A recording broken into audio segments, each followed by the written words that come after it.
பாகம் பெண்ணொரு ஆனாய் போற்றி, காவாய் கனகத்திரளே போற்றி, கைலை மலையானே போற்றி போற்றி.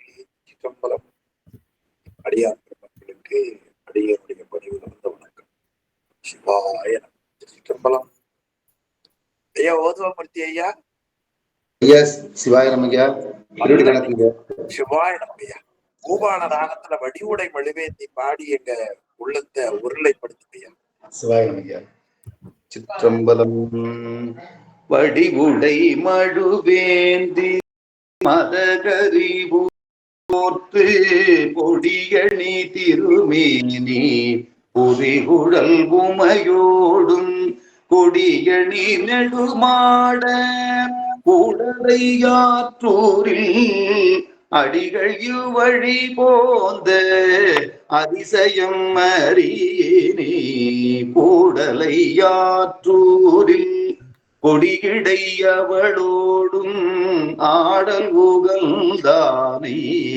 அதிசயம் இது என்று நாடிய தமிழால் நாவல ஊரன் சொல் பாடல்கள் பத்தும் வல்லார் தம்பினை பற்றருமே.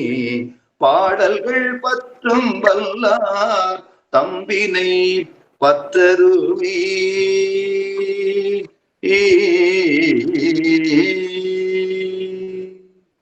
திருச்சிற்றம்பலம். ஐயா சிவாய நமக்கு. சிவாய சிவாய. நல்லா கேக்குதா? கேக்குதுங்க. கேக்குது.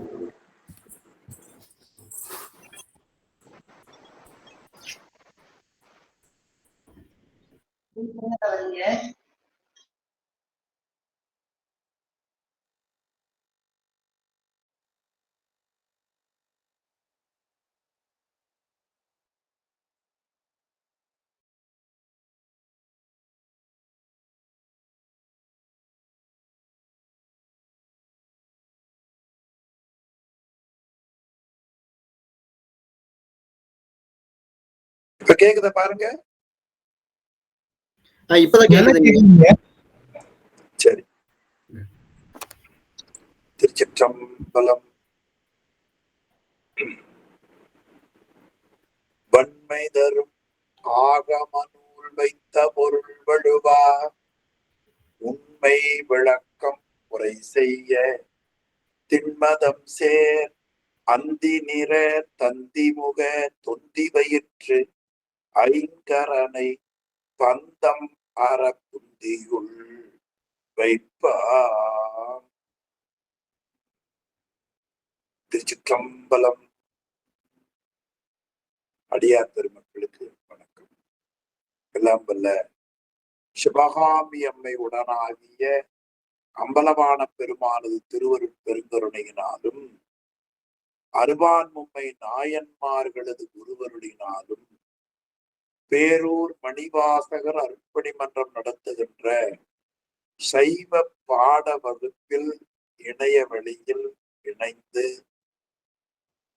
மெய்கண்ட சாஸ்திரங்களில் சில நூல்களை சிந்திப்பதற்கு இறையருள் நமக்கு அருள் செய்திருக்கிறார். அதற்கு அருள் செய்த திருவருளையும் குருவருளையும் போற்றி கேட்டு சிவபுண்ணியம் பெறுகிற தொண்டர்களின் திருவடிகளையும் சிரமேல் கொண்டு மனம் மொழி மெய்களாலே வணங்கி வருகிறேன். அன்பர்களே, நாம் படிக்கின்ற நூல்களின் உரையாசிரியரும் சைவ பாட வகுப்பினுடைய நெறியாளருமான முதுபெரும் புலவர் முனைவர் சென்னியப்பனார் ஐயா அவர்களின் திருவடிகளையும் நூலாசிரியர் உமாபதி சிவாச்சாரியாருடைய திருவடிகளையும் நாம் அனைவரும் போற்றி வணங்கி மகிழ்வோம். அன்பர்களே, உமாபதி சிவாச்சாரியார் அருளி செய்த நூல்கள் மெய்கண்ட சாஸ்திரங்கள்ல 8 நூல். அதல்லாம பிற நூல்களும் அவர் செய்திருக்கிறார். வடமொழியிலேயும் சில நூல்கள் நமக்கு செய்திருக்கிறார். நமக்கு கிடைத்த மிகப்பெரிய ஒரு திருவருள் மெய்யியல் நூல்கள்ல 8 நூல் கொடுத்தது. அதுல ஒரு நூல் போற்றி பகரொடை. அது போற்றி என்று முடிவு பெறுவதால இறைவனுடைய கருணையை பல தொடைகளால் பாடியதால் அது போற்றி பகருடை என அமைய பெற்றது. அந்த போற்றி பகருடையில முதல் பகுதி முதல்ல இருந்து கொஞ்சம் காமிங்க சதீஷ். அதுல இறைவன் உயிர்களுக்கு பல வகையான பிறப்புக்களை பிறக்க வைத்து இறைவன் உயிர்களுக்கு நன்மை செய்கின்றான். அப்படி நன்மை செய்யக்கூடிய அந்த கருணையை எல்லாம் உயிர்கள் உணர்ந்து இறைவனை அறிந்து உயிர்கள் நன்மை பெற வேண்டும்.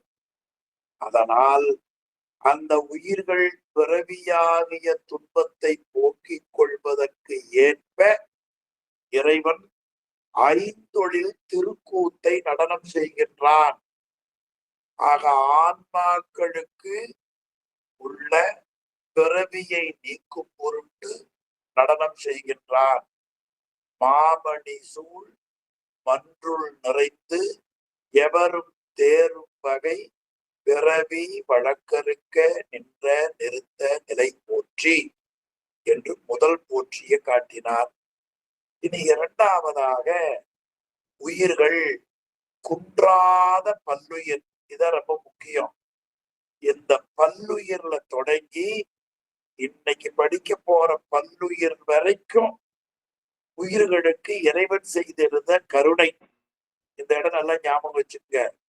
குன்றாத பல்லுயிர், குன்றாத குறைவில்லாத எல்லா உயிர்களும் நிறைவுடையதுதான், குட் ஷோல். ஆனால் அதுல அறியாமையாகிய ஆணவம் இருப்பதால் தான் அந்த உயிர்களுக்கு துன்பம் வருகின்றன. அந்த அறியாமையை போக்கிக் கொள்வதற்காக இறைவன் பல்வேறு வகையான உடம்புகளை இறைவன் கொடுக்கின்றான். அப்படி கொடுக்கக்கூடிய அந்த உடம்பு முட்டையில், வியர்வையில், முளையில், கருவில் என்ற முறையில் வெவ்வேறு வகையாக படைத்து அந்த உடம்புல இருக்க செய்து வினையை கழிக்க செய்து பிறகு அவன் இளைப்பாறுகளை செய்கிறான். இப்படி கொடுக்கக்கூடிய உயிர்களுக்கு கிடைக்கக்கூடிய பிறப்புகளின் வழி பெரிய வழி. அந்த பெரிய வழியை போற்றுவோம். இரண்டாவது போற்றி சொன்னார். இனி அந்த பெரிய வழி வருவதற்கு காரணம் அறியாமையாகிய ஆணவ மலம். அந்த ஆணவ மலம் உயிருக்கு எப்பொழுது வந்து சேர்ந்தது? நெல்லுக்கூமி தவிடு போல உயிர் என்றுண்டோ அன்றே ஆணவ மலம் உண்டு. செம்பில் களிப்பு எப்படி அந்த செம்புத்தன்மையை மறைத்ததோ அதுபோல உயிரின் அறிவை மறைத்தது. கடல் நீர் தங்கி இருக்கிற அந்த நிலப்பரப்பில் கடல் நீரில் உப்பு கலந்திருப்பதை போல உயிரினுடைய தன்மையை அது மறைத்தது. அது மறைத்து என்றைக்கு இறைவன் உண்டோ அன்றைக்கே உயிர்களோடு இருந்தது. அப்படி இருந்த அந்த கருத்தை தான் தான் உள்ளவாறு, தான் என்பது இறைவன் இருந்த பொழுதே ஆன்மாவோடு அருவுருவமாய் எல்லா உயிரையும் பந்தித்தது. அது நல்ல மாமணியை அடக்கக்கூடிய நாகபாம்பை போலவும் நெருப்பை மறைத்திருக்கிற விறகு கட்டையை போலவும் உயிரினுடைய ஞானத்தின் கண்ணை ஆணவம் மறைத்தது. அது கடிய தொழிலால் அந்த ஆணவத்தால் கிடக்கக்கூடிய உயிர்களுக்கே கண்ணில்லாதவர்களுக்கு கோல் கொடுத்து தேவையானத்தில் கொண்டு போய் உதவியாளர் கொடுப்பதை போல இறைவன் மாயையை சேர்ப்பித்தார். அந்த மாயை சேர்ந்த உடனே அதன் மூலமா உரியட்டகாயம் கொடுத்தார். அதுல மனம் வந்தது. அந்த மனத்தினுடைய விருப்பத்தால் உயிருக்கு வினை வந்தது. வினையை கழிக்க பிறப்பு கொடுத்தார் என்று மூன்றாவது போற்றி பார்த்தோம். நான்காவது போற்றி இப்படி உயிர்களுக்கு நூல்கள்ல சொன்ன முறையில் பிறப்பு வருகின்றன. அதில் நாம் பிறந்திருக்கிற பிறப்பு மனித பிறப்பு. மனித உடம்பு கிடைக்க வேண்டிய ஒரு சூழல் வருகிற பொழுது கடவுள் எந்த தாய் தந்தையருக்கு பிள்ளை பேரு கிடைக்கக்கூடிய வினை இருக்கிறதோ அந்த தாய் தந்தையருடைய அப்பாவுடைய வயிற்றில கொண்டு போய் 2 மாதம் மனித உடம்பை பெறுவதற்கு உயிரை தங்க வைத்திருப்பான். பிறகு ஆணும் பெண்ணும் சேர தந்தை வயிற்றில இருந்து தாயின் வயிற்றுக்கு உயிரணு செலுத்தப்பெறும். அந்த உயிர் முன்னமே அம்மாவுடைய கருப்பைக்குள்ள பலவிதமான பசியை ஓடி இருக்கக்கூடிய கிருமிகள் சாப்பிடாமல் கருப்பைக்குள்ள போய் உயிரை பாதுகாவலாக இருப்பார். இருந்து கருப்பைக்குள்ள இருத்தி வினைக்கு தக்கவாறு உடம்புகளை எல்லாம் அதை சரியாக அமைத்து அந்த உயிர் எந்த வழியா போச்சோ அதே வழியா மீண்டும் உடம்போடு கூடிய முறையில் அந்த உயிரை இந்த உலகத்துக்கு கொண்டு வருவான் உடம்போடு. அப்படி செய்வதில் எந்த மாற்றம் இருக்காது. பொய்யாத வல்லபம் போற்றி, பொய்யாத வல்லபம் போற்றி. அடுத்த பகுதி காமிக்க. எனவே அதுல மிகுந்த ஆற்றல் உடையவன். அப்படி பொய்யாத வல்லபமை போற்றினான். பிறகு அந்த குழந்தை பிறந்தது. பிறந்த பிறகு அந்த குழந்தைக்கு மாயையாலான அந்த உலகம் உடம்பின் காரணமாக அந்த குழந்தைக்கு நன்கு தீமை என்ற வினைக்கு ஏற்ப அனுபவத்தை கொடுக்க வேண்டும். அந்த குழந்தைக்கு அழுக வைத்தார். பிறகு பசியை முதல்ல அந்த குழந்தைக்கு ஞாபகப்படுத்தினார். பிறகு அழுக வைத்தார். அதை பார்த்து அந்த தாயினுடைய உயிர் போகும்படி அதன் மேல அன்பு காட்டி குழந்தை எடுத்து பால் கொடுத்தார்கள். இப்ப குழந்தை தாயை பார்த்ததில்லை, தாய் குழந்தையை பார்த்ததில்லை. ஆனாலும் தாயின் மீது குழந்தைக்கும் குழந்தையின் மீது தாய்க்கும் அன்பை வைத்த அந்த நெறியை போற்றுவோம் என்று 5வது போற்றில சொன்னார். இனி அந்த குழந்தை அம்மா வயிற்றில் இருந்த பொழுதும் பாலனாக இருந்த பொழுதும் பிறகு அது பெரியவன் ஆகிற காலத்திலும் அந்தந்த செயல்பாட்டுக்கு ஏற்ப அந்த குழந்தை செயல்படுவதற்கு ஏற்ப கருவிகளை கொடுத்தார். அப்படி கருவிகளை கொடுத்து இறைவன் உயிர்களுக்கு பண்டாரியானபடி போற்றி. பண்டாரி என்பது உயிர்களுக்கு ஒரு நல்ல சர்வன், வேலைக்காரனாக இருக்கிறான். அந்த போற்றி வணங்குகிறேன். இறைவன் எப்படி உயிர்களுக்கு அந்த பண்டாரியாக இருக்கிறான் என்று சொன்னால், பெரிய வீடு இந்த உடம்பு. இந்த உடம்புல 5 இடம். அது மூலாதாரம், திருமுத்தி, இருதயம், கண்டம், நெற்றி. இதுல உயிர்கள் அந்த இடத்துல இருக்கும். அதுக்கு தக்கவாறு மூலாதாரத்துல புருடனாய் இருக்கிற உயிருக்கு தொப்புள் வருகிற போது பிராண வாயுவை கூட்டி, இதயத்துக்கு வரும்போது சுத்தத்தை கூட்டி, கழுத்துக்கு வரும்போது 25 கருவிகளை கூட்டி, இந்த புருவனுக்கு 35 கருவிகளை கூட்டி அந்த உயிர்கள் முதல்ல ஆணவ மலம் மறைத்திருந்தது. கருவிகள் கூடிய உடனே அந்த ஆணவ மலம் மறைக்காமல் உயிருக்கு விளக்கம் கிடைப்பதற்காக தூக்கமும் முதலிய வாக்கு ஆகியவைகளை எல்லாம் கொடுத்து அந்த உயிருக்கு அருட்கருணையை வேலைக்காரனாக இருந்து செய்கின்றார். அந்த அருளை போற்றுவோம் என்று அடுத்த போற்றியில அடுத்த போற்றி வர மாதிரி காமிங்க. அது நம்மளுக்கு தெரியும். அடுத்த போற்றியில அருமையா நமக்கு சொன்னார். அது ரொம்ப அருமையா நமக்கு இந்த பகுதியில இறைவன் எப்படி அந்த உயிருக்கு வாக்குகளை கொடுத்து அவரவர் தொழிலுக்கு உரிய ஆக்கி பணித்த அறம் போற்றினார். இப்படியாக அந்த கருவிகளை கொடுத்து உயிர்கள் இறைவன் செய்த நன்றியை மறந்து விடுகிறது. இறைவன் என்ன செய்தான்? 2வது போற்றில பல்லுயிர்க்கும் வெவ்வேறு படைத்து அதுல மனித உடம்பு கொடுத்து இந்த மனித உடம்பின் மூலமாக உயிர்கள் அந்தந்த தொழிலை செய்வதற்கு அருள் செய்ததை அது மறந்து விட்டது. மறந்து உலக இன்பமே பெரிது என்று கருதி அந்த உலக இன்பத்தில் வேட்கை உடையதாக ஆகி உணவு பசி நீங்கும் பொருட்டு அந்த உணவு பசி ஒரு காலம் மாறாத நிலையில் அந்த உணவு பசி நீக்க அவரவர்களுக்கு வேண்டிய தொழில்கள் செய்ய அந்த தொழிலுக்கு ஏற்ப, அதாவது எடுத்துட்டு வந்த வினை, பிறகு நிகழ்வினை, வருவினை ஆகியவற்றை எல்லாம் ஒரு பட்டோலை தீட்டினார். என்ன நடந்ததோ அதை உள்ளவாறு. இன்றைக்கு நீங்க ஒரு பெரிய நிறுவனத்துல முன்னால முன்பகுதியில முதல்ல எல்லாம் ஒரு வாட்ச்மேன் இருப்பார். இப்பெல்லாம் ஒரு கம்ப்யூட்டர் இருக்கும்.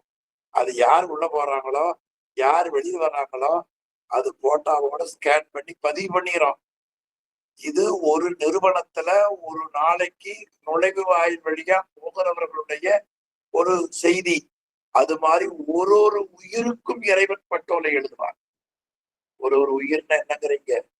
மனிதன நான் பிறந்திருக்கிறவங்க மட்டுமல்ல, மிருகமா பிறந்திருப்பவங்க, பறவையா பிறந்திருப்பவங்க, ஊர்வன, கடல்ல வாழ்வன, காட்டுல வாழ்வன, இதெல்லாம் கணக்கெடுப்பே பண்ண முடியாது.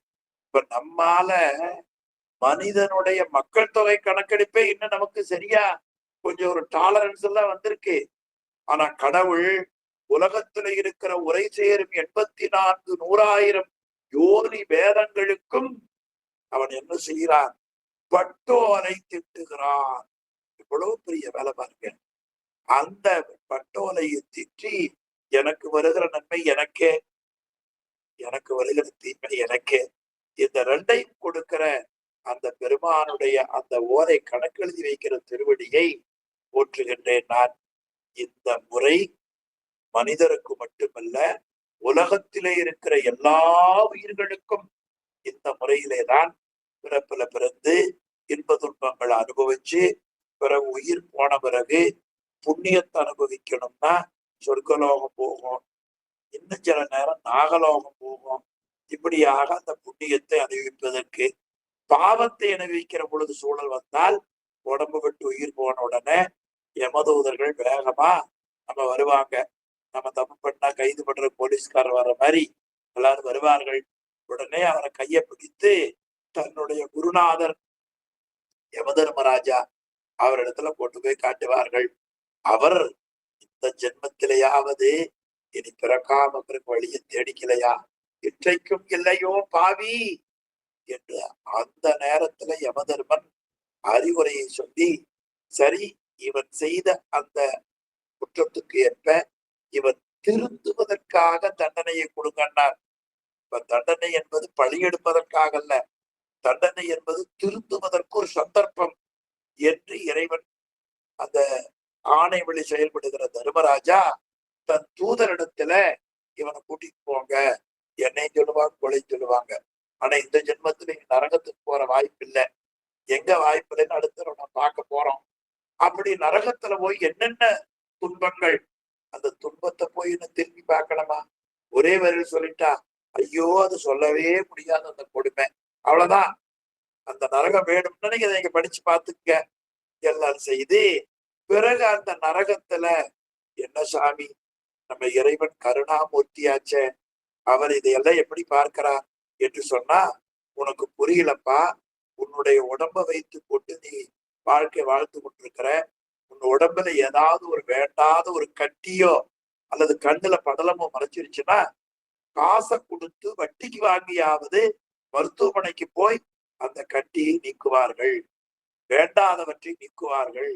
பிறகு படலம் இருந்தால் அதை அறுவை சிகிச்சை பண்ணுவார்கள். இப்படி செய்வதை உதவி பண்ணுகிற அப்பா அம்மா சுற்றத்தார்கள் மகிழ்ந்திருப்பார்கள். அதை போல கடவுள் உயிர்களுக்கு இருக்கிற தீவனை நீக்குவதை பார்த்து மகிழ்ந்திருப்பார். இந்த வரலாறு உலகத்துல யாராவது செய்ய முடியுமா சுவாமி என்றால், வேற எந்த நாட்டுக்கு நீங்க போக வேண்டாம். உலகத்துல இந்தியாவில் மாதவம் செய்த தென்திசை என்று போற்றப்பெறுவது தமிழ்நாடு. தமிழ்நாட்டுல ரொம்ப சிறப்பானது சோழ நாடு. சோழ நாட்டுல சிறந்த ஊர் திருவாரூர் நகரம். திருவாரூர்ல சோழர்கள் ஆட்சி செய்த பெருநகரத்தில் ஒரு நாள் அந்த சோழ மன்னனுடைய மகன் இளவரசன் தேரேறி போனான். போகிற பொழுது ஒரு ஆண் கன்று அந்த தேர் சக்கரத்தில் பின் சக்கரத்தில் விழுந்து தன்னுடைய உயிர் உடம்பை விட்டு போய்விட்டது. கன்றை இழந்த தாய் பசு கண்ணீர் விட்டு கதறியது. மன்னன் வந்தான். தன் மகன் ஏறிய ஓட்டிச் சென்ற தேரிலே கன்று இறந்ததை பார்த்தான். அதற்கு எது சரியானது என்று அவன் பல பேர் சொல்லுகிற பொழுதும் அந்த உண்மைக்கு புறம்பாக இல்லாமல் மெய்மையான முறையில் தன் மகனுக்கு வந்த பாவம் நீங்க வேண்டும், கன்றை இழந்து துடிக்கக்கூடிய பசுவுக்கு ஒரு ஆறுதல் கிடைக்க வேண்டும் என்கிற முறையில் ஒரே ஒரு மகன் தன்னுடைய மகனை தேர்கால வைத்து தானே அந்த உடம்பை விட்டு உயிர் பெரிய செய்தான். இப்படி பிரிய செய்த அந்த வரலாற்றை போல இறைவன் இந்த நரகத்திலே ஆன்மாக்களுக்கு கொடுப்பான். இது அவனுடைய அறக்கருணை. இப்ப கருணை என்பது 2 வகை. ஒன்று அறக்கருணை, மரக்கருணை. கருவிகளை கொடுத்தது அறக்கருணை. இந்த நரகத்துல திருந்தனுக்கு வாய்ப்பு கொடுத்தது மரக்கருணை. நம்முடைய தாய் இருக்கிறார்கள். நான் சின்ன பிள்ளையா இருக்கிற பொழுது எங்க வீட்டுல 4 பேர். எங்க அப்பா சின்ன வயதிலேயே பேராசிரியர் வாசுமணி ஐயா அவர்களோடு தொடர்புடையவர். அதனால எல்லாரும் கூட்டிட்டு போனாங்க. அவங்க என்னோட பிறந்தவங்க 3 பேரும் சரியா வகுப்பு வர்ற வாய்ப்பு இல்லை. எல்லாத்தையும் அடிப்பார், என்னையும் அடிப்பார். ஆனா ஏதோ அவர் அடிச்சதால் தான் இன்னைக்கு உங்களுக்கு நடத்துல நிக்கிறேன். அப்ப வகுப்பு கூட்டிட்டு போனது அருட்கருணை. நான் வகுப்புக்கு வராம தூங்கிடும் போது என்னை அடிச்சு எழுப்பியது மரக்கருணை. எனவே எனக்கு தூக்கம் போக வேண்டும் என்றுதான் அவர் என்னை அடித்தார்.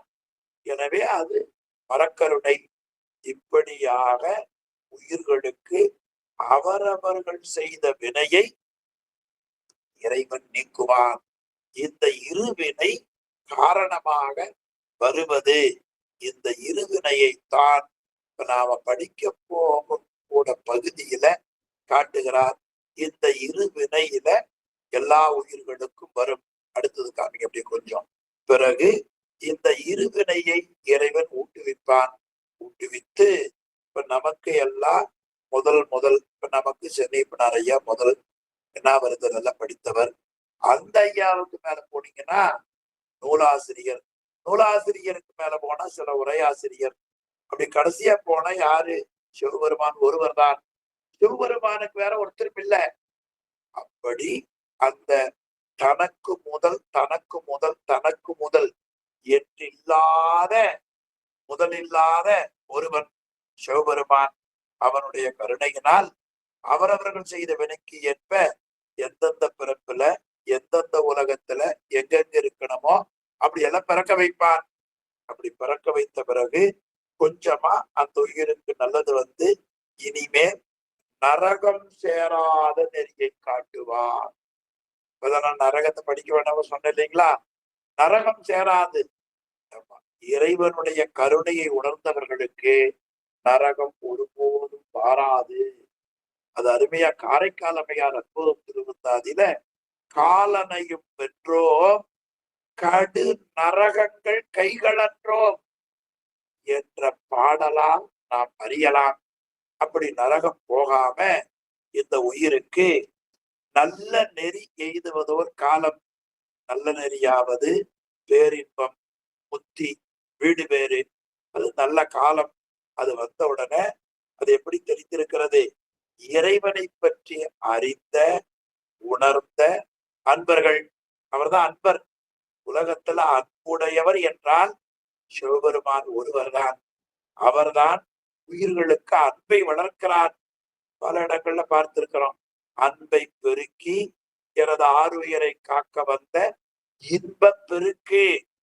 இன்ப பெருக்காக இருப்பவன் அவன்தான். ஆறாத இன்பத்தை அருளுகிற மலை. அந்த இன்பமாக இருக்கிற இறைவன் அன்பை பெருக்கிறான்.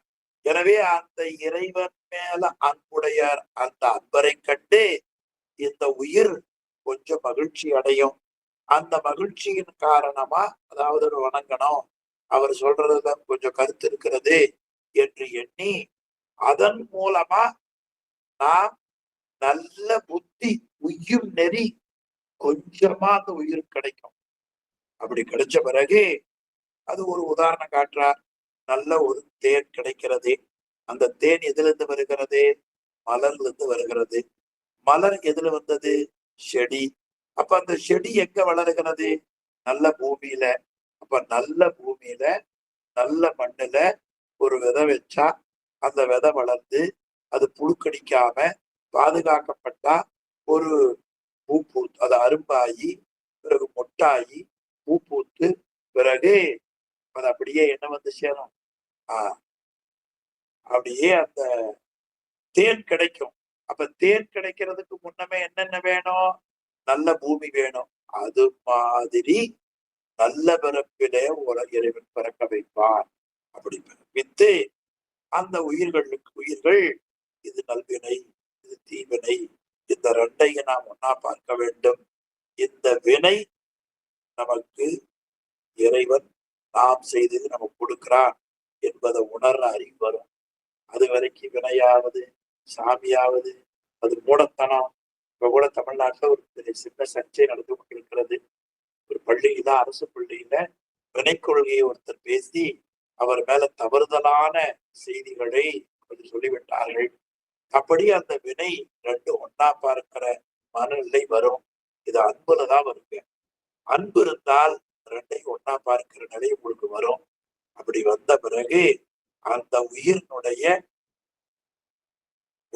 எப்ப ரெண்டையும் ஒன்னா பார்க்கிற மனம் எப்ப வருகிறதோ அந்த அளவு பார்த்திருந்து உரிய காலத்தில் திருவருள் வீழ்ச்சியை செய்யக்கூடிய சக்தி பதிக்கும் தரம் போற்றி என்று இந்த 11வது போற்றி அழகுபட நமக்கு சொல்லப்படுகிறது. இனி முதல்ல இருந்து வந்துருவோம். இந்த பகுதியை நான் திரண்ட கருத்து சொன்னேன். நல்ல பகுதி. முதல் பகுதி ஆன்மாக்களுக்கு பிறவி வழக்கறுக்க நின்ற நிறுத்த நிலை போற்றி. அதான் முதல் கடவுள் வாழ்த்து மாதிரி. 2வது போற்றியில குன்றாத பல்லுயிர்க்கும் தொகுத்து சொல்ற போது நான் உங்களுக்கு சொன்னேன். குன்றாத பல்லுயிர்க்கும் அதே பல்லுயிர் இங்க வந்திருக்கு பாத்தீங்களா? பல்லுயிர்க்கும் இன்ன வகையால். இன்ன வகை என்பது என்ன? 2வது போற்றியில இருந்து 10வது போற்றி வரை எந்த நெறி சொல்லப்பட்டதோ அந்த வகையில். அப்ப இந்த வகை என்ற சொல்லுக்கு உரை என்ன படிக்கணும்? 2, 3, 4, 5, 6, 7, 8, 9, 10 போற்றிய திருப்பி திருப்பி படிச்சா இந்த வகை. நீங்க எப்படி எல்லாம் பிளைட் எல்லாம் க்ளோஸ் ஆயிருக்கு, எப்படி வந்தீங்க? அவர் என்ன சொல்லுவார்? நான் இங்க இருந்து அங்க போய் வந்தேன். இந்த வகையில வந்து சேர்ந்த போங்க அப்படிங்கிற கதை தான் அது. இந்த வகையால். சரி, என்ன காரணம்? இருவினை. இந்த இருவினை என்ற சொல்லைத்தான் தெய்வ புலமை திருவள்ளுவ நாயனார் இருள் சேர் இருவினை என்று காட்டினார். அவர் மாதிரி சுருக்கமா சொல்றதுக்கு இன்றளவும் உலகத்துல யாரு இருக்கிறது வாய்ப்பில்லை. அப்படி ஒரு உயர்ந்த கருத்தை உலகம் முழுவதும் அறிவு தெளிந்த பொழுது ஏற்றுக்கொள்ளுகிற ஒப்பற்ற கருத்தை ஒரு குரல் காமிச்ச மிகப்பெரிய சிவஞான். இருள் சேர் இருவினைனா அந்த இருவினைகள் நின்று அறுத்தினா அந்த உயிர் அனுபவிக்கும்படியாக செய்தது யார்? உன்னை முதல் என்ன முதல் எல்லோர். நல்லா தொடருங்க. உன்னை முதல் என்ன முதல் எல்லோர். உன்னை முதல் என்ன? நமக்கு எங்க அப்பா, அவருக்கு அவங்க அப்பா, அவருக்கு அவங்க அப்பா, அவருக்கு அவங்க அப்பா, இப்படி எத்தனை நம்ம அப்பா வகைன்னு தெரியாது. கடைசியா இருக்கிற அப்பா யார் தெரியுமா? சிவபெருமானும் உமாதேவி தான். எனவே அம்மையப்பரே உலகுக்கு அம்மையப்பர் என்று அறிக என்று கூறியது நம்முடைய மெய்கண்ட திருக்குறிப்புப்படியார்ல முதல் பாட்டு. அம்மையப்பரே இவ்வுலகுக்கு அம்மையப்பர் என்று அறிக. இத திருக்களிக்குப்படியாருடைய முதல் பாட்டல், முதல் தொடர். அம்மையப்பரே இவ்வளவு அம்மையப்பர் மாணிக்க வாசகம் தெரியும். அம்மையே அப்பா, தாயும் நீயே, தந்தையும் நீயே, அப்பன் நீ, அம்மை நீ என்று ஏராளமான தொடர் நாம் பார்க்கிறோம். அவன் தனக்கு முதல் இல்லாத முதல் இல்லோன். நல்ல தொடருங்க. எங்க தமிழ்நாட்டுல ஒரு அருமையான இடம் புற்றடங்கொண்டான் என்கிற ஒரு கோவில் அமைக்கப்பட்டிருக்கிறது. அதுல இருக்கிற தொண்டர்கள் வீட்டிலேயே வச்சிருக்கிறாங்க ஒரு சாமி. அப்போ ஐயாவிடத்துல அந்த சாமிக்கு ஒரு இடம் தருவான், உருபொருள் தருவான். முற்றிட சிவ இல்ல முன்னோன், முதல்வன், முன்னோன் முதல்வன். இத படிச்சு படிச்சு அப்படியே அந்த சொல்லு வந்துருச்சு பாருங்க அந்த பாட்டுல. அந்த பாட்டினுடைய 2 வரி, இந்த 2 வரி இப்ப நமக்கு தேவையானது மட்டும் சொல்றேன். அந்த முதல் வரி, முற்றிடம் தருவான், உருபொருள் தருவான், தேவையான நல்ல தொடர்பை கொடுப்பான், தேவையான பொருளை கொடுப்பான். யாரு? முற்றிட சிவ இல்ல முதல்வன் முன்னோன். அந்த முன்னோன் தான் முதலில்லா முன்னோன். இது நம்முடைய உரையாசிரியர் எழுதிய ஒரு திருப்பாடல் அமைந்த தொடர். திருவாசகத்துல முன்னோன் காண்க, முழுதோன் காண்க. நீ சாமின யாருப்பா நினைச்ச? இந்த அண்டத்தை முழுவதும் படைத்து காத்து அழித்து அருள் செய்யக்கூடியவன். அப்பேற்பட்ட கடவுளை பற்றி விரிவாக காட்டி அகுதான்று. அது மட்டுமில்ல, இன்னும் அவனை பற்றி சொல்லுகிறேன் கேள். முன்னோன் காண்க, முழுதோன் காண்க, தன்னேர் இல்லோன் தானே காண்க. அந்த தன்னேர் இல்லாத முன்னோன் முன்னை முதல் என்ன முதலில்லோன். இந்த முன்னை முதல் ஞாபகம் வச்சுக்க, பின்னால உங்களுக்கு நினைவூட்டுவேன். முன்னை முதல் என்ன முதலில்லோன். அப்படி தனக்கு முதன்மை இல்லாதவன் தான் பல்லுயிருக்கும் இன்ன வகையால் இருவனை கண் வினையை ஊட்டுகிறான். இந்த உண்மை தெரிவதே மிகப்பெரிய விஷயம். தெரிவதற்கு நம்ம உயிர் முதல் பக்குவமா இருக்கணும். நம்ம உயிர் பக்குவமா இல்லைன்னா நான் காண்பதை மட்டும்தான் நம்புவேன், இந்த உரையை ஏற்றுக்கொள்ள மாட்டேன் என்றெல்லாம் பெரிய தர்க்கம் பேசுவோம். அதையெல்லாம் நம்ம கடந்து வந்து விட்டோம். நல்ல காலம். சிவபெருமானுடைய கருணையினால் இந்த உண்மையை புரிந்து கொள்ளக்கூடிய, வாங்கக்கூடிய நல்ல அறிவை கடவுள் நமக்கு கொடுக்கிறார். இதுக்கே கோடி நன்றி சொல்லணும். இப்படி உன்னை முதல் என்ன முதலில்லோர் பல்லுயிருக்கும் இந்த வகையால் இருவினை கண். என்ன வகையாவது? 2வது போற்றில இருந்து 10வது போற்றி வரை அறுத்தி, பிறகு அந்த உயிர் நல்வினை கண் எல்லா உலகம் எடுப்புண்டு. அது இந்த உலகத்துலதான் நினைக்காதீங்க. இந்த ஜென்மத்துல வேணா நமக்கு தெரிஞ்ச ஊர்ல விமானம் இருக்கிற பகுதிக்கு வாய்ப்பு இருந்தா போயிடுறோம். விமானமே இல்லாத ஊர் நிறைய இருக்குதுங்க, இல்லையா? நமக்கு தெரிஞ்சது ஒரு உலகம். இந்த மேப்ல வர்ற ஒரு உலகம் நமக்கு தெரிகிறது. அந்த உலகத்துல குட்டி குட்டியா அமெரிக்கா, ஜப்பான், பிரான்ஸ் என்று நமக்கு தெரிகிறது. இது மாதிரி 224 புவனம், 1008 அண்டம். என்ன சொல்ல கூட முடியல பாருங்க.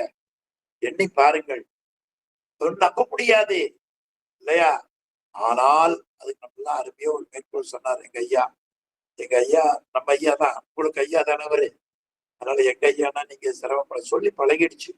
நம்ம ஐயா அதனாலதான் போற்றி சொல்லும் போது அவரையும் சேர்த்து நாம் வணங்குவோம் என்று நான் பிரித்து சொல்லுகிற சிந்தனையை பெற்றேன். நீங்களும் வணங்கி பழக வேண்டும். வணங்குறது சும்மா வரும் நினைக்காதீங்க. ஆமா, வணங்கி பழகணும். அப்படி அவர் கல்லூரி முதல்வரா இருந்தார். இப்போ கோவை பகுதியில ஒரு பெரிய தொழிலதிபர், நல்ல சன்மார்க்க சீலன், பொள்ளாச்சி மகாலிங்கம் ஐயா என்று சொல்லுவார்கள். அவரை அருட்செல்வர்னு உலக மக்கள் போற்றுவார்கள். அவர் நம்ம ஐயா, அதாவது 50வது வருஷத்துல, ஐயாவுக்கு 92, 50வது வருஷம், அதேகமா ஒரு 50 ஆண்டுகளுக்கு முன்னால கல்லூரி முதல்வரா இருந்தார். அப்படி இருக்கிற பொழுது அவர் அமெரிக்கா, நான் பிரான்ஸ் போனேன், அங்க இருந்து அமெரிக்காவுல தொலைபேசியில பேசினேன் என்பதை பற்றி கல்லூரியில மாணவரிடத்துல சொல்றார். எல்லாரும் சொன்னாங்களாம், ஒன்று வெளிநாடு போனாரா இல்லையா தெரியல, இங்கிருந்து அந்த நாட்டுக்கு பேசுறாரு, இவ்வளவு பெரிய பையன் சொல்றாரே என்று முதல்வர் நம்ம ஐயா உள்பட யாரும் நம்பலையா. ஆனா இன்னைக்கு எப்படி நாம பேசிட்டு இருக்கிறோம் நினைச்சு பாருங்கள். எனவே இந்த மாதிரி 224 புவனம் 1008 அண்டம் என்பது என்றாவது ஒரு நாள் தெரியும். எப்ப தெரியும்? இந்த உயிருக்கு அறியாமை நீங்குகிற பொழுது தெரியும். அப்படி நல்வினைக்கண் எல்லா உலகம் எடுப்புண்டு அந்தந்த பிறப்புல அந்தந்த காலங்கள்ல அங்கங்க பிறக்க வைத்து, ஆனால் பிறக்க வைக்கிறதுல முதல் வேலை என்ன செய்வார்னா, செல்காலம் பின் நரகம் சேராமை. நாம மறுபடியும் இந்த 10வது போற்றியில பார்த்தோமே, ஒரு பெரிய தல யாத்திரை, நரக சுற்றுலா, அங்க என்னென்ன தண்டனை நடந்து அன்னைக்கு எல்லாம் கூட்டி போய் உமாபதி சிவன் தான் அதை கேட்டு கூட்டிட்டு போய் காமிச்சாரா இல்லையா? நரகத்துல என்னென்ன நடக்கிறது இல்லையா என்று காமித்தார். அந்த நரகம் சேராமே, இதுதான் மிகப்பெரிய நமக்கு கருணைங்க. எனவே அவன் செய்தது என்ன? நாம் நரகம் போகாமல் காப்பாற்றினான். நரகம் சேராமே. பிறகு நல்ல நெறி எய்துவதோர் காலம். நெறி ரொம்ப அருமையானதுங்க, வழின்னு பேருங்க. இந்த நெறி தெரியாம உலகம் துன்பப்படுவதை பார்த்து இந்த உயிரின் மயக்கத்தை ஒரு பாட்டுல மணிவாசகர் காட்டினார். நெறியெல்லாம் நெறிதன்னை நெறியாக நினைவேனை. இதுதான் ஆன்மாவுக்கு இருக்கிற லட்சணம். ஆன்மாவுக்கு இருக்கிற இலக்கணம் என்ன?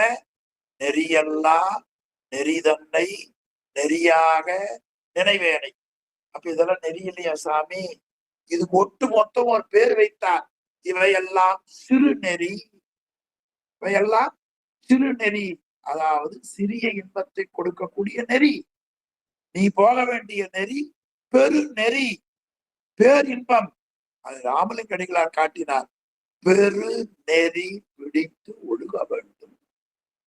எனவே அந்த நெறியல்லா நெறியை விட்டு சிறுநெறி வராம நல்ல நெறி, நல்ல நெறியாவது பேரின்பம், முத்திப்பேரு, அதை அடைவதற்கு ஏற்ப எய்துவதோர் காலம். அது முத்தி நெறியே தவிர முத்தி கிடையாதுங்க. அதற்கு ஒரு நல்ல காலம்.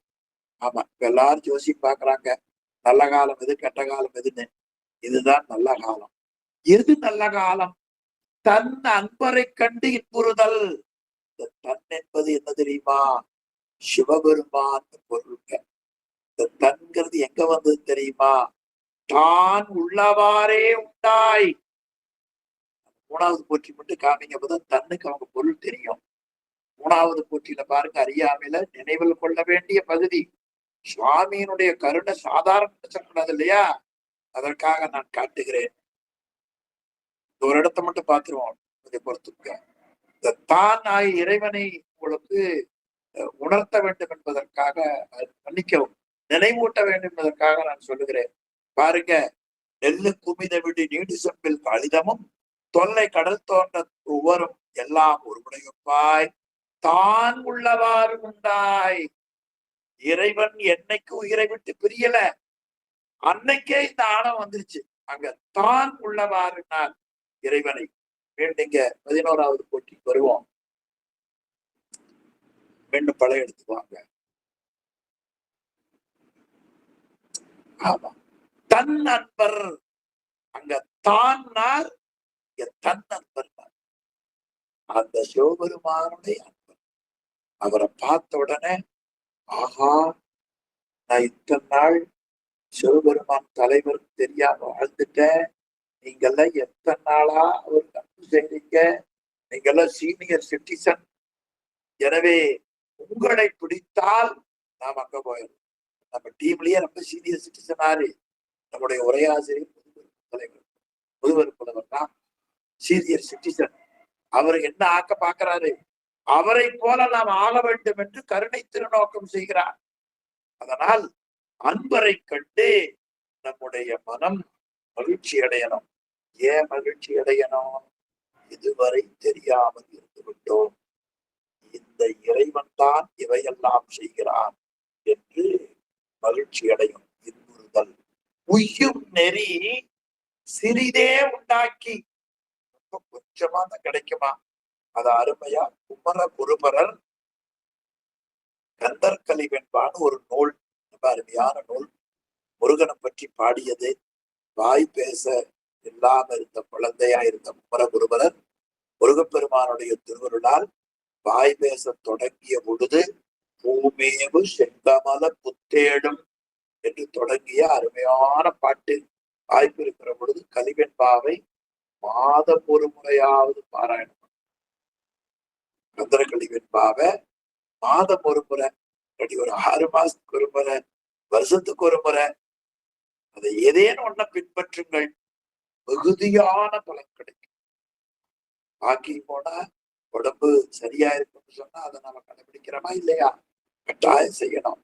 அது மாதிரி ஆண்டுக்கு ஒரு முறை தினமும் கந்தர கலிவெண்பாவை நம்முடைய ஆசிரியர் பாராயணம் செய்வார். தினம் அதுல ஒரு தொடர் உயிருக்கு எப்படி அந்த அறிவு கிடைக்கும் என்பதை பல்லூழி காலம் பயின்று அறந்தனை அர்ச்சிக்கில். சிவபெருமானுடைய கருணைய IAS IPS மாதிரி 4 வருஷம் 5 வருஷத்துல படிச்சு முடிக்கிறதல்ல, பல ஜென்மங்கள் எடுத்து படிக்கிறோமா.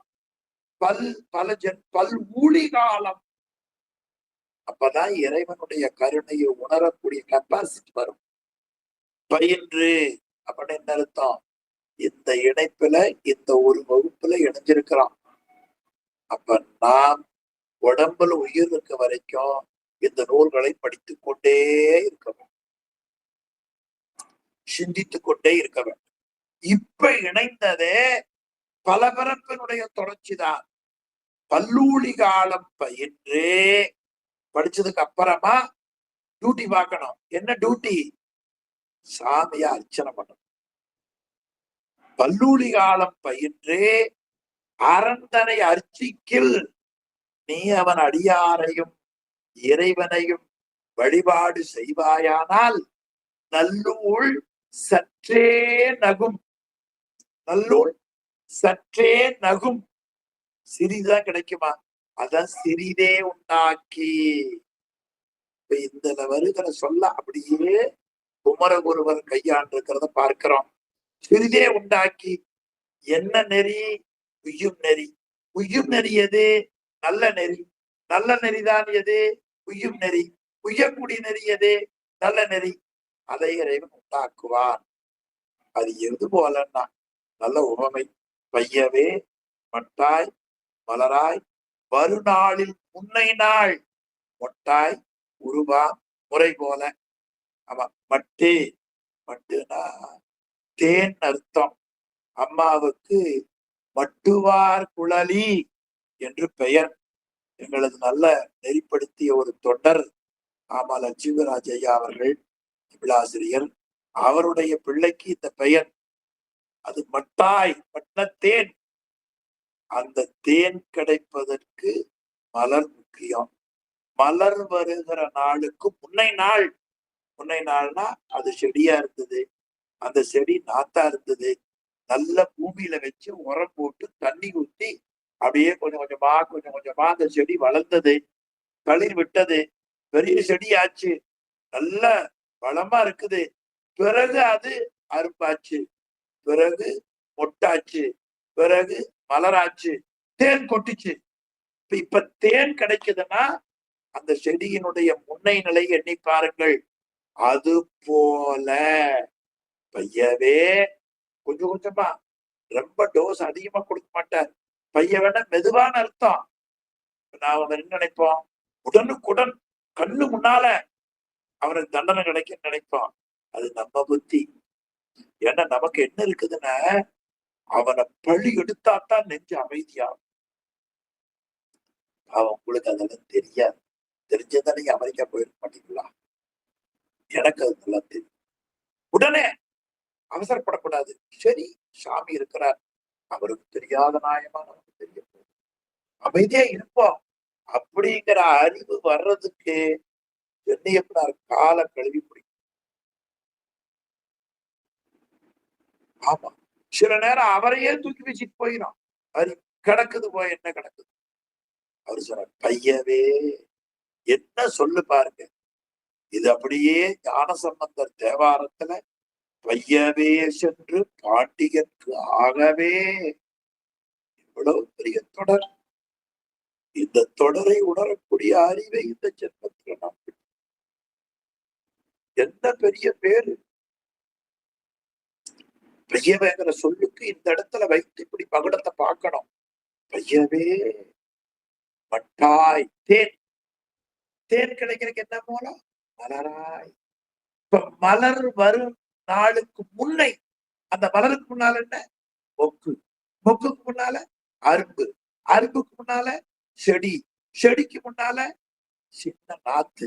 நாத்து எங்க வச்சா? நல்ல நிலம். அதை போல கிட்டியதோர் நல்ல பிறப்பில் பிறப்பித்து, இந்த கிடைக்கிற பிறப்புல நல்ல பிறப்பு. ஒரு செடி வளர்றதுக்கு நல்ல மண்ணு போல நம்ம அறிவு வளர்றதுக்கு நல்லாசிரியர் தொடர்பு கிடைக்க வேண்டும். இந்த நல்லாசிரியர் தொடர்பு கிடைத்தால் உங்களுக்கு ஞாபகம் வச்சுக்க முடிஞ்சா ஞாபகம் வச்சுக்க, இல்லாட்டி எங்க எழுதி போடுங்க. சிவஞான போதம் வருகிற பொழுது இந்த நல்லாசிரியர் தொடர்பால் என்ன கிடைத்தது என்பதை அங்க உங்களுக்கு நினைவூட்டுவேன். நல்லாசிரியர் தொடர்பால என்ன கிடைக்கும்னு சிவஞான போதத்துல உதாரணம் வெட்பா சொல்லுகிறது. நல்லாசிரியர் கிடைத்தால் பொய்யான உலகம் பொய்யென்றும் மெய்யான கடவுள் உண்மை என்றும் உணருவார். நல்லாசிரியர் கிடைக்கவில்லை என்றால் உலகத்தை மெய்யென்றும் மெய்ப்பொருளை பொய்யென்றும் உணர்வார். எனவே அந்த முறையில் நல்ல பிறப்பு. அப்ப அந்த நல்லங்கிற சொல்லி இடத்துக்கு தகுந்த மாதிரி பொருள் வருங்க. நல்ல மழைங்க அப்படின்னு என்ன அர்த்தம்? மிகுதி என்று பொருள் இல்லையா? நல்ல சாப்பாடுன்னு என்ன அர்த்தம்? திருப்தின்னு பொருள். இங்க நல்ல பிறப்பு, பேரின்பம் அடைவதற்குரிய பிறப்பு. அதனால என்ன போட்டார்? அப்படியே மேல பாருங்க, நல்ல நெறி. நல்ல நெறிய அடையணும்னா நீ நல்ல பிறப்புல பிறக்கணும். சொல்ல அப்படியே பாருங்க, நல்ல நெறிய அடையணும்னா நல்ல பிறப்பு. சரி, நல்ல பிறப்புல என்ன சாமி லாபம்? அதான்டா உனக்கு நல்ல நெறி. எப்படி நம்ம பெரியவங்க சொல்லி பாருங்க, அதை ஒண்ணு சிந்திக்க கூட முடியாது. பாருங்க, நல்ல பிறப்பு. அதான் எது? நல்ல நெறி. இப்ப நல்ல நெறியை காட்டுகிற நல்ல பிறப்பில் பிறப்பித்து, அது யார் சாமி? உன்னை என்ன முதலில்லா முன்னோர் பிறப்பித்து. எப்படி செஞ்சார்? ஒரே ஜென்மமா? இல்ல, ஐயவே. ஏன்? உனக்கு வினையை அனுபவிக்கிறது வலி வரக்கூடாது. மயக்க மருந்து கொடுக்கறதால இப்ப கண்டுபிடிச்சது, தாங்கிக்கிற அளவு உடம்பை கொடுப்பான். அப்படி நல்ல பிறப்பில் பிறப்பித்து நாடும் வினை எல்லை, அதாவது நாம அனுபவிக்க இருக்கக்கூடிய அந்த வினையினுடைய எல்லை எவ்வளவு உண்டோ அது வரை இரண்டும். முதல் தொடக்கத்துல இருவினை நின்று அறுத்தினார். அந்த இருவினை தான் இந்த இடத்துல இரண்டும். அப்ப இருவினையில தொடங்கி இரண்டும் காட்டுகிறார் பாருங்க. இடை ஒப்பில் ரெண்டையும் ஒன்னா பார்க்கிற நல்ல காலம். அது ஒரு காலம் வரும், கட்டாயம். எனக்கு இந்த ஜென்மத்திலேயே அது தெரியுது. நான் முதல் இருந்த நிலை, வளர்ந்த நிலை, சார்ந்த நிலை, உங்களை பற்றி இருக்கிற நிலையில என் வாழ்க்கையில என் அறிவின் வேறுபாடுகளை என்னால் உணர முடிகிறது. அதனால் இப்ப ஏதாவது வந்தா கூட சில நேரம் வேகப்படுவோம், பல நேரம் சில நேரம் சரி திருவருள் ஏதேனும் ஒரு உபகாரத்தின் காரணமாக இதை செய்கிறது. என்ற அறிவை நான் சிறிது பெற்றிருக்கிறேன். இதைவிட இந்த பிறப்புல வேற சிவபுண்ணியம் இருப்பதாக நான் கருதவில்லை. ஆமா, தில்லைவாழ் அந்தணர் புராணத்துல ரொம்ப அருமையா காட்டுவார் சேக்கிழார் பெருமான். தில்லைவாழ் அந்தணர்கள் சொன்னார்களா, இறைவனை பூசிக்கக்கூடிய பேர் பெற்றோம், இதன் மேல் பேறு இல்லை என்று அவர்கள் வாழ்ந்தார்கள். அது போல நமக்கும் இதற்கு மேல் வேறு பேறு இல்லை. அந்த இடையொன்றில் பல்பிறவி அத்தமதில், அத்தம்னா நிறைவுன்னு அர்த்தம். பல பிறவி எங்க பார்த்தோம், குன்றாத பல்லுயிருக்கும் வெவ்வேறு படைத்தும் அந்த பல பிறவியில நிறைவுல அது எப்போ இருவனை ஒப்பு, எப்ப இருவனை ஒப்பு கேட்ப மனவரும் என்று அளவென்று பார்த்திரும். அந்த சூழல் வந்த பிறகு அந்த நல்ல நாள் நேரம் பார்த்து சக்தி பதிக்கும் தரம் போற்றி இறைவனுடைய திருவருள் வீழ்ச்சியை கூடுதலாக பாய்ச்சுவார். அந்த தரத்தை நான் போற்றுகிறேன் என்று 11வது போற்றி ரொம்ப அருமையா காட்டினார். இனி அந்த சக்தி திருவருள் வீழ்ச்சிக்கு வந்த பிறகுதான் உயிர்களுக்கு உரிய முறையில அவன் முத்தி கொள்வதற்கு வழி செய்வான். அந்த வழி என்ன என்பதை பற்றி 12வது போற்றியில அருமையா காட்டுகிறார். அதை காமிங்க. 12வது போற்றியில சொல்லப்பட்ட செய்திகளாக நாம் சிந்திப்பது, அந்த உயிருக்கு அறியாமையின் காரணமா உயிரை 3 விதமாக பிரித்தார்கள். அப்படி 3 விதமாக பிரித்த நிலையை முதல்ல காட்டுகிறார். நல்ல நெறின்னு சொன்னார். அதுதான் முத்திதரு நன்னெறி. முத்திதரு நன்னெறி. இப்ப நல்ல நெறி நன்னெறி என்று வந்தது. அந்த நன்னெறிதான் முத்தியை பெறுவது, பேரின்பத்தை பெறுவது. அப்படி பேரின்பத்தை பெறுவதற்கு தடையாக இருப்பது ஆணவம். ஆணவத்தின் காரணமா வந்தது கன்மம். அந்த கன்மத்தை போக்கிக் கொள்ள இறைவன் சேர்த்தியது மாயை. இந்த 3ம் இறைவன் உயிர்களுக்கு சேர்த்தான். அதுக்கு மும்மலம் என்று பெயர். இந்த மலம் என்பது அழுக்கு, அறியாமை. இந்த மலத்தினுடைய சேர்க்கைக்கு ஏற்ப உயிர்களை 3ஆக பகுத்தார்கள். உலகத்துல உயிர், எல்லா உயிரும் ஒரே தன்மைதான் என்று உலகத்திற்கு பிரகடனப்படுத்தியவர்கள் இறைவனை பற்றி உணர்ந்தவர்கள். பிறப்போக்கும் எல்லா உயிர்க்கும் சிறப்போக்கும் செய்தொழில் வேற்றுமையா. என்ன ஒரு நீதிங்கிறீங்க! இதாங்க சைவ நீதி.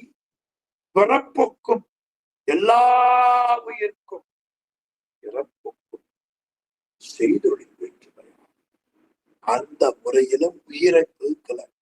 ஒன்றே குலம், ஒருவனே தேவன். நாம் எல்லாரும் உயிர் இருக்கணும். ஆனா அந்த உயிரின் அறியாமைக்கு ஏற்ப 2 மலமுடையவர், 1 மலமுடையவர், மும்மலமுடையவர் என்று பிரித்தார்கள். அதில் 1 மலமுடையவர்களுக்கு உள்ளின் உணர்த்துவார், 2 மலமுடையவர்களுக்கு மான்மழுவோட வருவான், மும்மலமுடையவர்களுக்கு சகலர்னு பேர், அவர்களுக்கு குருவாக வருவார். யாசாமி இத்தனை வேலை செய்யறானே, அது என்னன்னு கேட்டான். அன்னவனுக்கு இறைவன் அப்படி ஆட்கொள்கை இயல்பு என்று காட்டி ஆதி குணம். அந்த ஆதி குணமாக இருப்பவன் எப்படி குருநாதரா வருவான்னா, நடராஜ பெருமான் ஆடுகிறான். அந்த தொழிலை விட்டு விட்டு நஞ்சுண்டதால கண்டம் கருத்திருக்கும், அதையும் மறைத்து உமையம்மை இடப்பால் வைத்திருப்பான், அதையும் வைத்து மறைத்து கொண்டு, தலையில் இருக்கிற நதியையும் மறைத்து கொண்டு, நிலாவையும் மறைத்து கொண்டு, பாம்பையும் மறைத்து கொண்டு, நெற்றிக்கண்ணையும் மறைத்து கொண்டு, உடுக்கு ஏந்திய கையை மறித்து கொண்டு, நெருப்பு ஏந்திய கையை மறித்து கொண்டு, இடுப்புல கட்டி இருக்கக்கூடிய அந்த அழகான பாம்பை மறைத்து கொண்டு, அடுத்து அவனுடைய திருவடி அடியாருடைய உள்ளத்திலே இருக்கும் வீட்டின்பத்தை கொடுக்கக்கூடிய அந்த திருவடி, அந்த திருவடியையும் மறைத்து கொண்டு அவன் உருவம் இல்லாதவன் உருவாக தோன்றி இரவாத இன்பத்து எமையிருத்த வேண்டி. இரவாத இன்பம் என்ன இன்பம்? இரவாத இன்பம். இதான் காரைக்கால் அம்மையார் சுவாமி இடத்துல கேட்டது. இரவாத இன்ப அன்பு.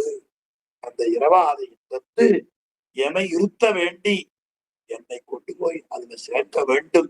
என் மகனை அமெரிக்காவில் கொண்டு போய் சேர்க்கணும் அப்படின்னு பெற்றோர் முயற்சிக்கிற மாதிரி இருத்த வேண்டி பிறவா முதல்வன் பிறவாயாக்கை பெரியோன் பிறந்து சம்பந்தர் என்ற பேர்ல வந்து உலக மக்களைப் போல உண்டு உறங்கி அந்த உயிர்கள் பக்குவமடைவதை பார்த்து மகிழ்ந்த குணம் போற்றி என்று 12வது போற்றி அடுத்த வாரம் சிந்திப்போம்.